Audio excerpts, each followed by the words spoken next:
Good evening. This is what's there to say, and I want to speak about women in men's football.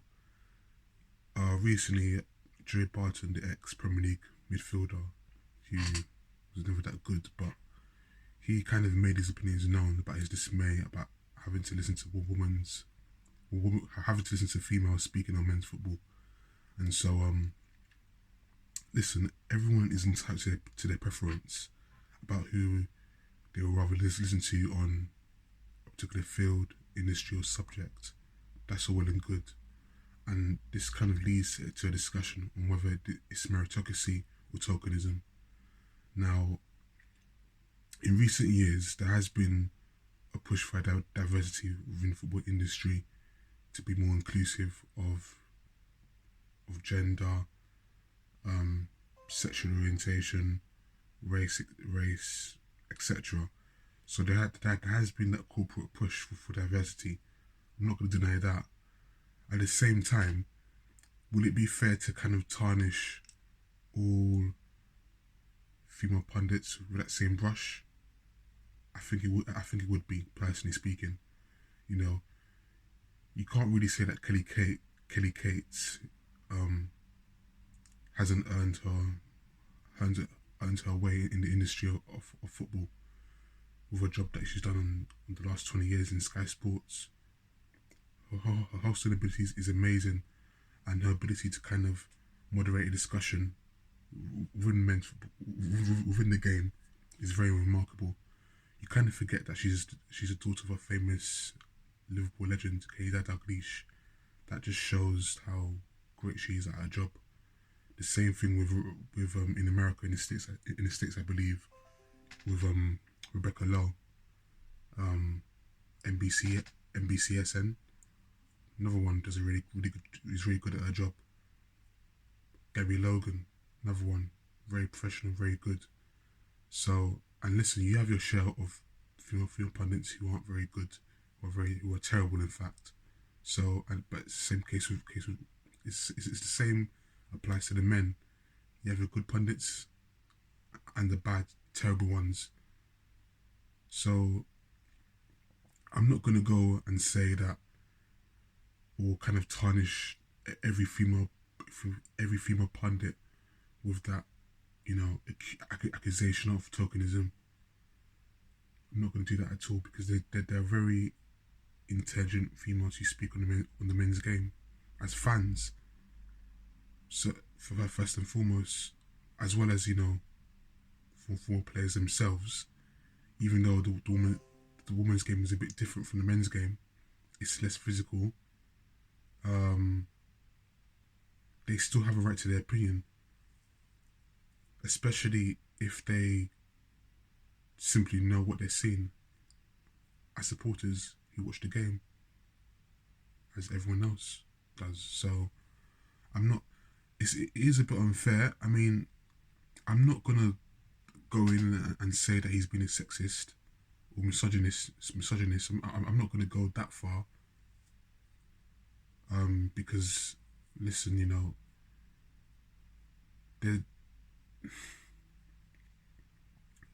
like I said before, you're entitled to your preference. If you want to rather hear from a certain someone, that's all well and good. I'm not going to judge you for that. No one should be judged for that. But then, if you say that, if you have this attitude that women or any minority group or underprivileged group that should be banned or prohibited from speaking on a certain topic, or from participating within a certain industry, then that's a whole different discussion, and that's something that I obviously wouldn't endorse. So, that's just my thoughts and opinions on it. I feel like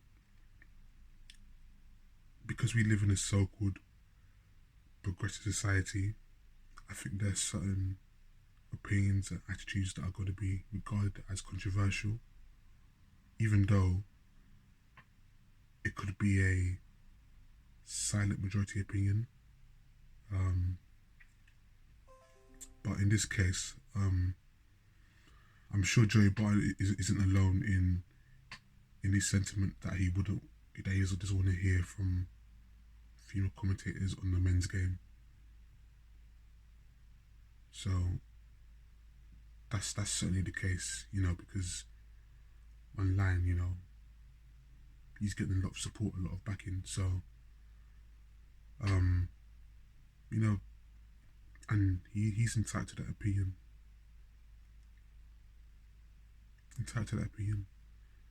And obviously, a lot of people are not going to agree. I wouldn't go that far and say he's a sexist, of course, like I said before, but people are people who don't like Joey Barton or who are very progressive they are gonna take that viewpoint that he's sexist, misogynist. So it is what it is. And look, he does have a point when it comes to the differences in the men's game compared to the female game. He's certainly right about that. But everyone, regardless of the race and gender, is a fan of football. They watch it for a reason because they enjoy it, and so they have every right to kind of speak on it and to kind of give their opinions on certain players, certain tactics, certain managers, etc. So it's preference is fine, but listen, people are going to give their opinion regardless if you like it or not, and you just don't have to listen to it. That's simple as that. It's not really a big argument that should be had. If you don't want to hear the person due to their inexperience or due to the fact that they haven't experienced a certain thing, or they never really, for whatever reason, if you don't hear certain people on a certain topic, fine, that's your right as a consumer. So I'll leave it at that. It shouldn't really be a big topic really, or controversial issue. It will be, but it shouldn't be. So yeah, Joey Barton, he's not wrong in certain sentiments about how the men's game is different from the women's game, but yeah, it's down to preference for me. It's down to preference. So that's what I have to say. Take care. God bless.